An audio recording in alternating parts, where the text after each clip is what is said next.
آپ نے وہ واقعہ تو سنا ہوگا کہ چائنا میں جو پینٹنگز تھیں ان کا مقابلہ منعقد ہونا تھا. اب ہوا یہ کہ کچھ جو مصور تھے وہ ایک دیوار پہ بہت ہی خوبصورت نقش و نگار بنا رہے تھے، پینٹنگز بنا رہے تھے، اور بالکل اس کے اپوزٹ جو دیوار تھی کچھ لوگوں نے اس پہ کوئی پینٹنگ نہیں کی. وہ دن رات اس کو چمکانے میں لگے رہے، اس کو سیکل کرنے میں لگے رہے. انہوں نے اس دیوار کو اتنا پالش کیا، اتنا چمکایا، اتنی اس کی رگڑائی کی کہ وہ آئینے کی مانند ہو گئی. آپ جانتے ہیں کہ ہوا کیا؟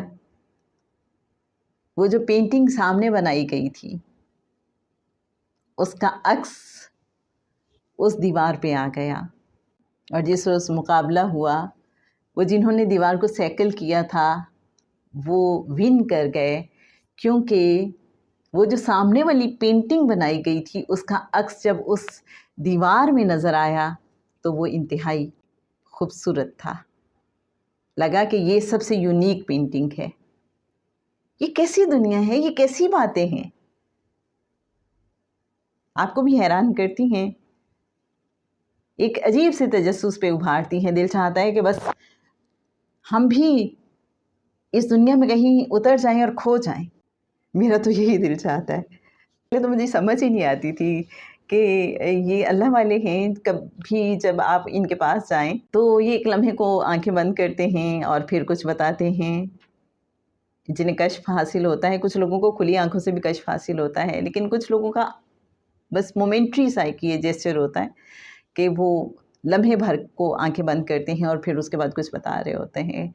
اسی طرح سے آپ نے یہ دیکھا کہ جو اللہ والے ہوتے ہیں وہ بعض اوقات آنکھیں بند کر کے کہیں اپنی ہی دنیا میں مگن رہتے ہیں. کیا وجہ ہے؟ جب ہم آنکھ بند کرتے ہیں تو ہم لا سے الا کے سفر پہ کہیں چل نکلتے ہیں. مجھے یہ سمجھ آتی ہے کہ جو ہمیں نہیں معلوم ہوتا اس نہیں سے ہاں کی طرف جانے کا سفر، نامعلوم سے معلوم کی طرف جانے کا سفر کہیں طے ہوتا ہے. جتنا زیادہ ہم اس میں ڈوبتے چلے جائیں گے، جتنا زیادہ اس کی گہرائی میں جائیں گے، لیکن obviously اس کے لیے بہت پریکٹس کی ضرورت ہے. اور مجھے لگتا ہے ویسے کرم نوازی کی بھی کہ کرم ہو جائے تو پھر مرحلے آسان ہو جاتے ہیں، سفر آسان ہو جاتا ہے، ورنہ سمجھ نہیں آتی.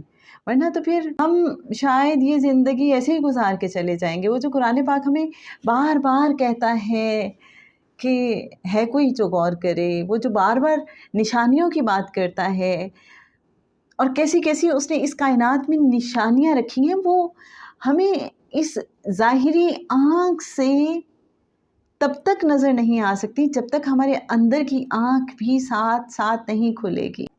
کیونکہ صرف ظاہری آنکھ سے دیکھنے کی ہی بات کافی ہوتی تو قرآن پاک میں دیکھنے کے لیے صرف نظر ہی کا لفظ استعمال ہوتا، لیکن قرآن پاک تو پھر کہیں بصر کا لفظ استعمال کر رہا ہے، کہیں ترا رائی کا ورڈ یوز کرتا ہے. تو کوئی تو بات ہے. یہ جو آس پاس کی چیزیں ہیں ہم صرف ان کو سی ہی کرتے رہے، ہم نے لک نہ کیا تو ہم تو بس چوپایوں جیسی زندگی گزار کے پھر دنیا سے رخصت ہو جائیں گے.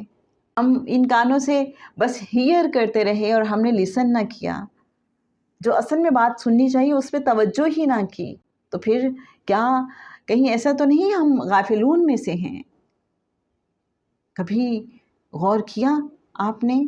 اور اگر ہمارے اس دل نے حقیقت کو ہی نہ پایا، حقیقت کو ہی نہ سمجھا، تو پھر ہم کس لیول پہ یہ زندگی گزار رہے ہیں؟ کبھی سوچا آپ نے؟ دل تو چاہتا ہے ہر انسان کا کہ یہ جو زندگی ہے بس سیدھی سیدھی سی ہو. اس میں اتنی کمپلیکیشنز کیوں ہیں؟ جیسے کچھ لوگ کہتے ہیں بھائی اتنی کمپلیکیشنز کی کیا ضرورت تھی زندگی میں؟ یہ بھی تو ہو سکتا تھا سیدھے سیدھے ہم زندگی گزار کے چلے جاتے. اب ہم خواب دیکھتے ہیں تو خوابوں میں بھی اتنی کمپلیکیشنز ہوتی ہیں. خواب دیکھتے کچھ ہیں، جب اس کی تعبیر دیکھتے ہیں تو پتہ چلتا ہے کہ اگر یہ چیز دیکھیں تو اس کی تعبیر یہ ہوتی ہے. کیسی عجیب بات ہے. وہ کہتے ہیں یہ کیا ہے، کیوں ہے اتنی کمپلیکیٹڈ زندگی؟ تو مجھے لگتا ہے زندگی جگسا پزل ہے. کیونکہ اللہ نے بندے کو بنایا ایسا ہے نا، اللہ کو پتہ تھا یہ بندہ جو ہے اگر اسے آسان زندگی دے دی نا، ساری چیزیں سیدھی سیدھی، تو یہ تو بڑی جلدی بور ہو جائے گا اس زندگی سے، اس دنیا سے، کہ یہاں تو ایکسپلور کرنے کے لیے کچھ ہے ہی نہیں۔ وہ کہے گا لو اللہ بس میں اب مزید نہیں جینا چاہتا، لے اپنی یہ کائنات، اپنی دنیا، مجھے نہیں رہنا یہاں پہ۔ لیکن اللہ نے اتنا کچھ رکھ دیا ہے اس کائنات میں ایکسپلور کرنے کے لیے کہ بندہ ایکسپلور کرتے کرتے کرتے تھک جائے اور چیزوں کے نئے سے نئے زاویے اس کے سامنے آتے جائیں ایک ہی چیز کے۔ تو انسان تو کبھی چاہے تو ایک بھی چیز کو پراپرلی ڈسکور نہیں کر سکتا، کہاں ساری کائنات۔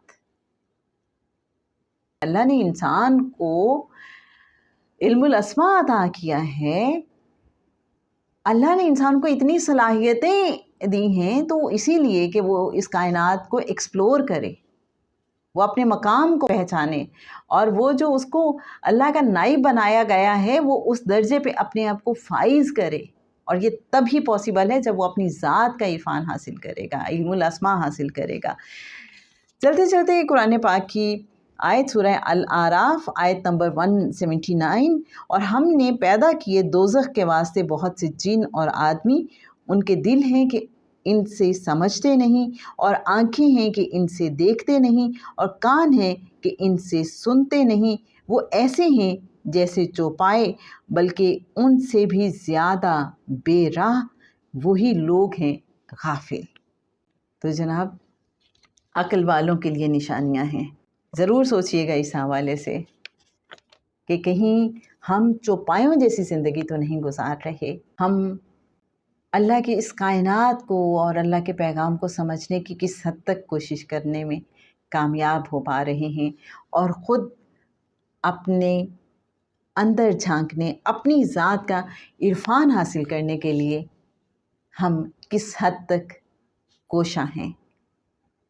ہمیں ضرور اس حوالے سے تفکر کرنا ہے، ہمیں سوچنا ہے، سمجھنا ہے، اور اللہ نے جو بار بار کہا ہے کہ ہے کوئی جو غور کرے، اور اللہ نے اتنی نشانیاں جو ہمارے آس پاس رکھ دی ہیں، جب بھی ہم اس کائنات کو دیکھیں تو ضرور سوچیں اصل میں یہ سب اپنی ذات کے عرفان سے لے کے اللہ کی ذات کا عرفان حاصل کرنے تک کا راستہ ہے۔